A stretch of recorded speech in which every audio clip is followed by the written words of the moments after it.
প্রিয় দর্শক, কে এই দাজ্জাল? দাজ্জাল দেখতে কেমন হবে? কেন দাজ্জালের জন্মের সময় তার পিতা তাকে মেরে ফেলতে চেয়েছিলেন? দাজ্জাল কবে পৃথিবীতে আসবে? তার কি কি ক্ষমতা থাকবে? আর কেন আল্লাহ দাজ্জালকে দিয়ে আমাদের এই পরীক্ষা নেবেন? এসবের শেষ পরিণতি কি হবে? আর দাজ্জালের এত শক্তি থাকার পরেও পরিশেষে দাজ্জাল কিভাবে ধ্বংস হবে? এই সকল বিষয় জানব আজকের ভিডিওতে। তাহলে চলুন শুরু করি আজকের ভিডিও। দাজ্জালের জন্মের সময় কি ঘটনা ঘটেছিল? দাজ্জালের বাবা এবং মায়ের আসল পরিচয় কি ছিল? এবং তারা কি মানুষ ছিল নাকি অন্য কিছু?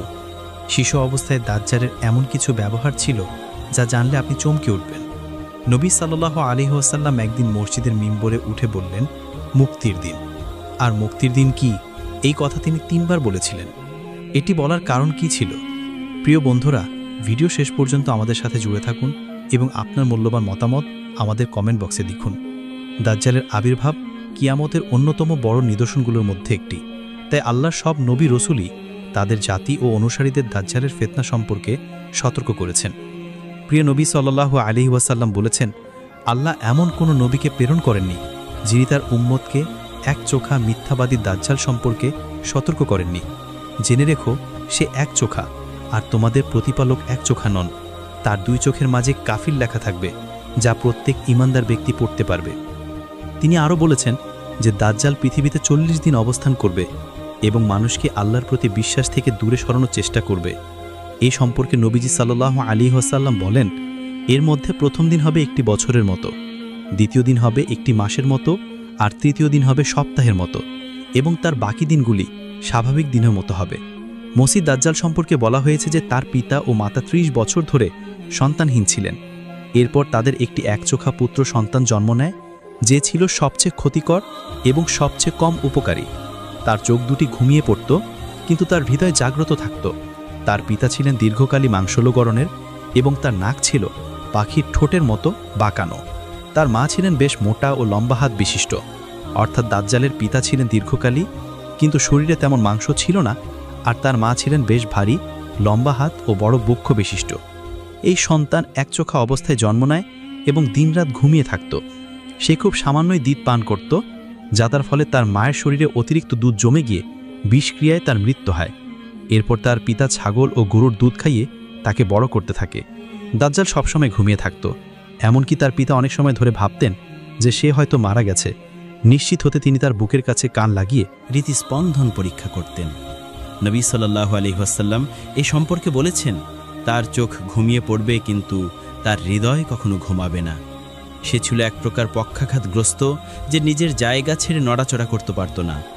নবী সাল্লাল্লাহু আলাইহি ওয়াসাল্লাম দাজ্জালের চেহারা সম্পর্কে বিস্তারিত বর্ণনা দিয়েছেন। আব্দুল্লাহ ইবনে উমর রাদিয়াল্লাহু তাআলা আনহু থেকে বর্ণিত, একদিন রাসূলুল্লাহ সাল্লাল্লাহু আলাইহি ওয়াসাল্লাম সাহাবাদের মাঝে দাজ্জালের বিষয়ে আলোচনা করে বলেন, মসিহ দাজ্জাল তার ডান চোখে একচোখা হবে, তার চোখ হবে ফোলানো আঙ্গুরের মতো উঁচু। দাজ্জাল মিথ্যাভাবে দাবি করবে যে সেই আল্লাহ।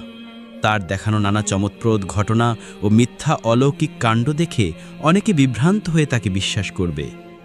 দাজ্জাল মানুষের ঈমান পরীক্ষা করতে বিভিন্ন ধরনের ফিতনা ও প্রতারণার আশ্রয় নেবে। তার সঙ্গে থাকবে জান্নাত ও জাহান্নামের মতো কিছু, তবে যে জিনিসকে সে জান্নাত বলবে সেটি আসলে জাহান্নাম হবে।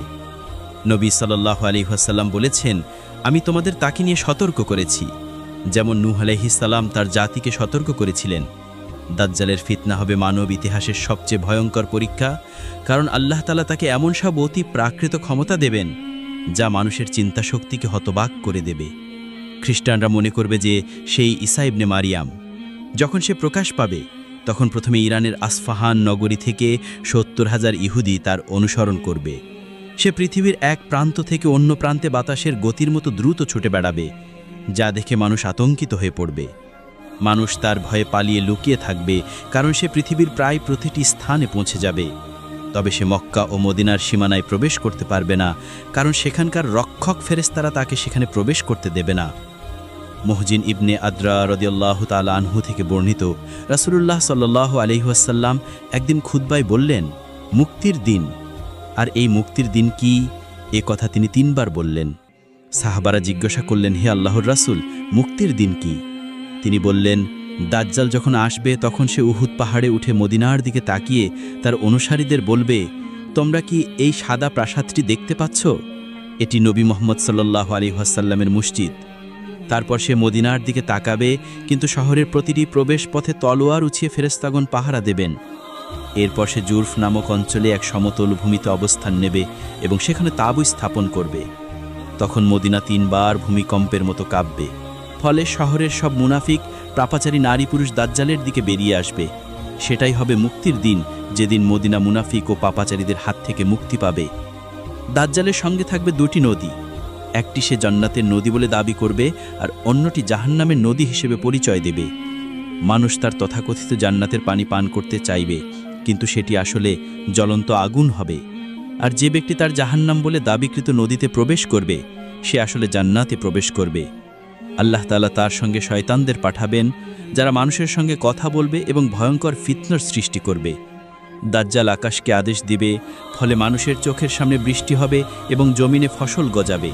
সে একজন মানুষকে হত্যা করবে এবং সবার সামনে আবার জীবিত করে বলবে, হে মানুষ, এই কাজ কি আল্লাহ ছাড়া আর কেউ করতে পারে? এই কথা শুনে অনেকে তাকে সত্যিকারের প্রভু মনে করে বিশ্বাস করবে এবং তার অনুসারী হবে। ধীরে ধীরে তার ফিতনা ছড়িয়ে পড়বে, আর তার অনুসারীর সংখ্যা বৃদ্ধি পাবে। কেবল অল্প সংখ্যক প্রকৃত মুমিন তার ফিতনা থেকে রক্ষা পাবে।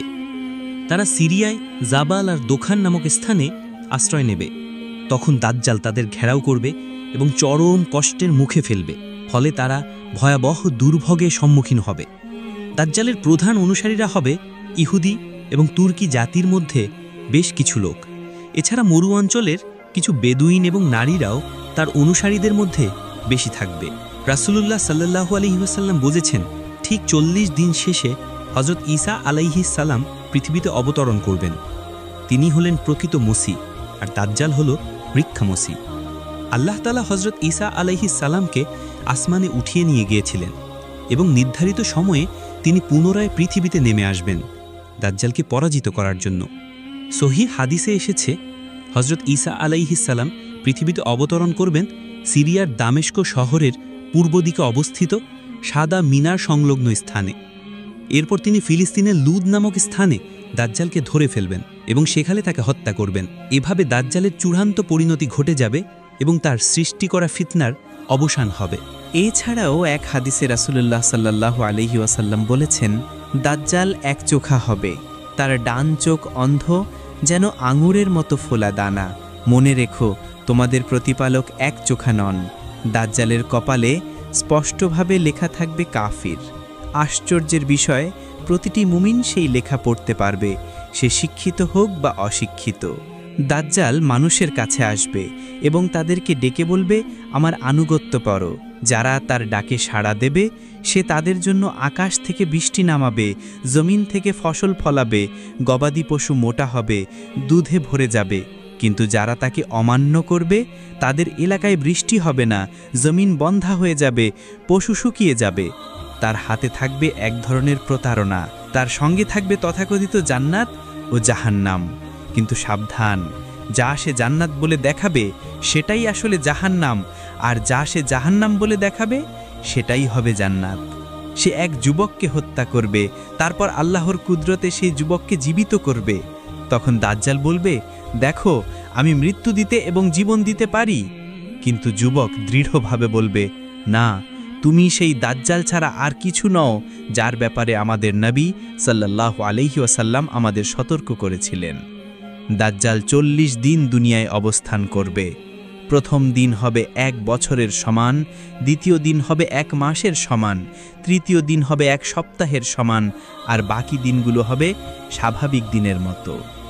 রাসূলুল্লাহ সাল্লাল্লাহু আলাইহি ওয়াসাল্লাম আমাদের শিখিয়েছেন, দাজ্জালের ফিতনা থেকে বাঁচতে হলে সূরা কাহাফের প্রথম 10 আয়াত, অন্য বর্ণনায় শেষ 10 আয়াত মুখস্থ করে রাখতে হবে এবং তা পড়তে হবে।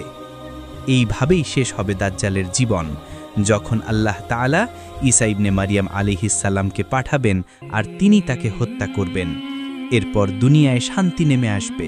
প্রিয় দর্শক, দাজ্জালের ফিতনা থেকে রক্ষা পেতে আমরা আল্লাহর কাছে দোয়া করি, হে আল্লাহ, দাজ্জালের ফিতনা থেকে আমাদের হেফাজত করুন, আমাদের ঈমান দৃঢ় করুন এবং রহমতের ছায়ায় রাখুন।